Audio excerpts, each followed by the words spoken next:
Komunikasi intrapersonal, adakah kaitannya dengan konsep diri?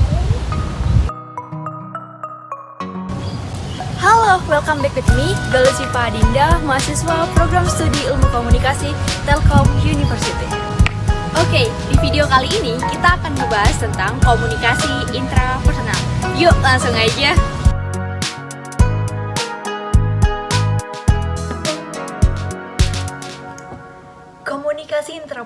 Komunikasi intrapersonal tuh apa sih, Gal?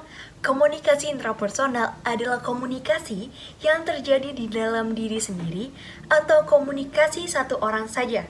Seperti berbicara kepada diri sendiri untuk meminta pendapat, untuk memecahkan masalah. Pahami diri dan komunikasi dengan diri sendiri. Diri sendiri itu apa sih? Nah, diri sendiri adalah sistem sudut pandang yang terus berubah, yang dibentuk dan dipelihara dalam komunikasi dengan orang lain maupun diri sendiri. Ingat ya teman-teman, diri itu bukan bawaan dari lahir, tapi berkembang karena komunikasi dan partisipasi dengan dunia sosial. Bagaimana sih komunikasi dengan pihak lain dapat mempengaruhi diri? Dengan 4 cara ini, pembentukan konsep diri terjadi. Yang pertama adalah komunikasi dengan anggota keluarga atau others images, di mana orang tua dan anggota keluarga harus mengomunikasikan siapa sih kita dan apa kita layak melalui 3 cara. Cara yang pertama adalah definisi langsung. Komunikasi secara langsung yang memberitahu kita siapa sih diri kita dengan memberi label pada diri kita dan perilaku kita. Contoh, seorang bapak memberikan nama kepada anaknya yaitu Samuel.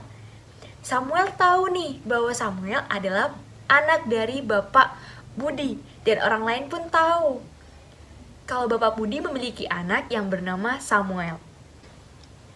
Cara yang kedua adalah naskah identitas, di mana aturan bagaimana kita seharusnya hidup. Orang tua memberitahu kita akan tugas seorang anak harus belajar, rajin, agar dapat menjadi orang yang sukses dan membanggakan kedua orang tuanya. Dan cara yang terakhir yaitu gaya keterikatan. Pola pengasuhan yang mengajarkan kita, siapa sih orang lain, dan bagaimana menjalin hubungan dengan orang lain. Contoh, pola pengasuhan orang tua yang penuh rasa kasih sayang, dengan kesederhanaan hidup, tidak dimanja, sehingga anak itu tumbuh dengan dewasa dan dikenal oleh banyak orang dan masyarakat, seseorang yang baik hati, suka menolong, dan rendah hati. Yang kedua adalah komunikasi dengan teman sebaya atau social comparison. Dalam hubungan ini, individu belajar membandingkan sosial, yaitu membandingkan diri kita sendiri dengan orang lain. Untuk apa? Untuk membentuk penilaian tentang bakat, daya tarik, kemampuan, keterampilan kepemimpinan, dan seterusnya. Contoh nih, teman aku pintar banget public speaking.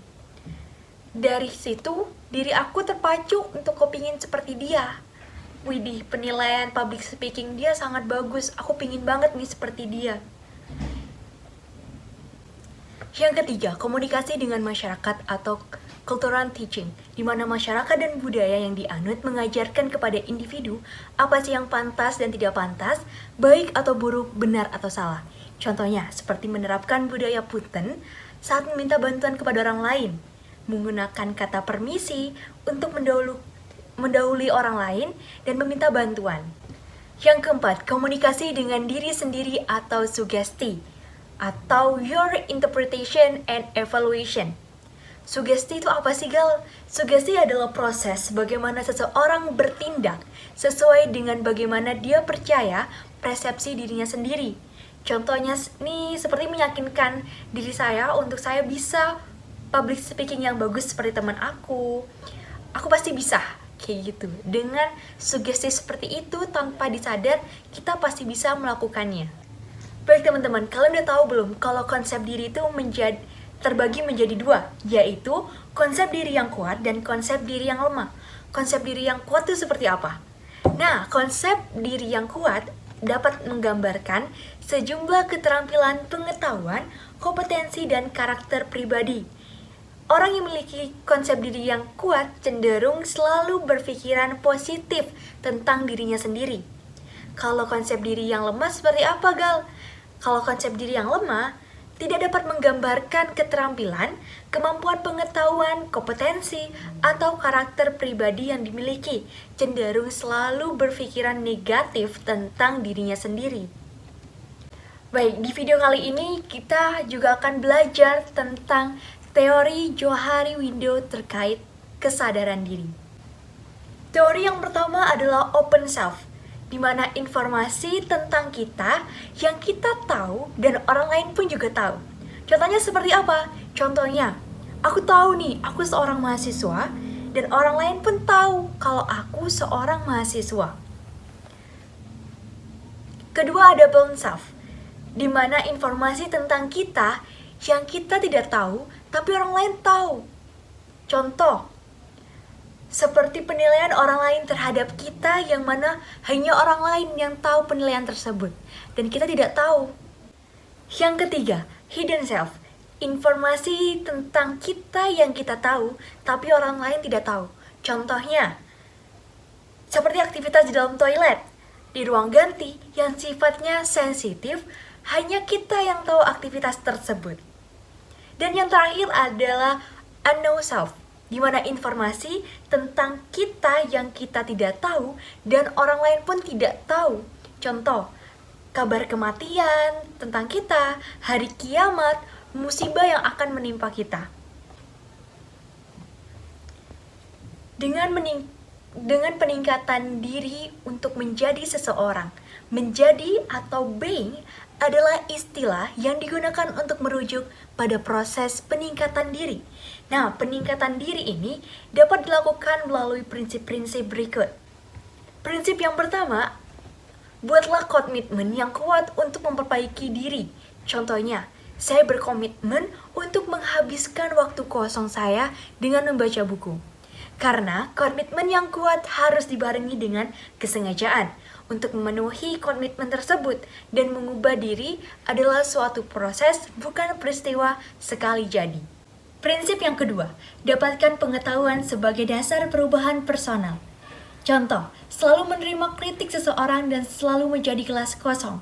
Karena untuk meningkatkan diri, tidak hanya perlu komitmen saja, tapi juga pengetahuan. Pengetahuan seperti apa sih? Pengetahuan seperti tahu akan latar belakang kita, akan tujuan kita, dan goals hidup kita.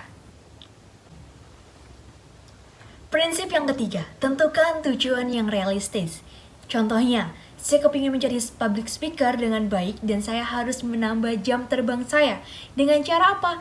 Harus ikut organisasi dan menambah jam kerja dan menambah pengalaman dan mencari panggung. Untuk apa? Tentukan tujuan yang dapat dicapai berupa tujuan kecil-kecil yang dapat diukur. Jangan bandingkan diri Anda dengan orang lain yang memiliki pencapaian terlalu jauh. Prinsip yang keempat, terima bahwa Anda berada dalam proses. Contoh, tidak masalah di dalam organisasi public speaking kita masih hancur. Di dalam kelas kita terus berlatih meskipun banyak salahnya. Jangan menyerah dan terus go on karena kita masih di dalam proses. Mulai dengan menerima diri Anda yang sekarang, Anda pasti akan berubah menjadi suatu atau seseorang.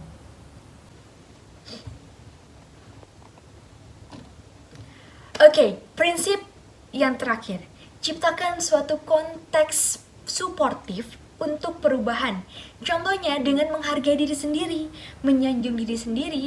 Dengan konteks yang suportif dapat diperoleh dengan menentukan dengan tidak sengaja tempat yang tepat di mana Anda harus berada dan orang yang tepat untuk bersama-sama Anda. Jadi kita harus menghargai diri kita sendiri nih. Gak apa-apa salah. Namanya belajar. Yuk pasti bisa. Waspadai kata-kata sabotase yang dapat merusak. Contohnya seperti apa? Saya gak bisa, aku gak bisa. Kayak gitu. Kita tetap harus percaya diri dan menghargai diri kita sendiri. Langkah kecil ke arah yang benar lebih baik daripada langkah besar ke arah yang salah. Berhenti membenci diri sendiri dari semua yang Anda inginkan. Mulailah mencintai diri Anda apa adanya. Saya Galuh Cipa Adinda and see you the next video.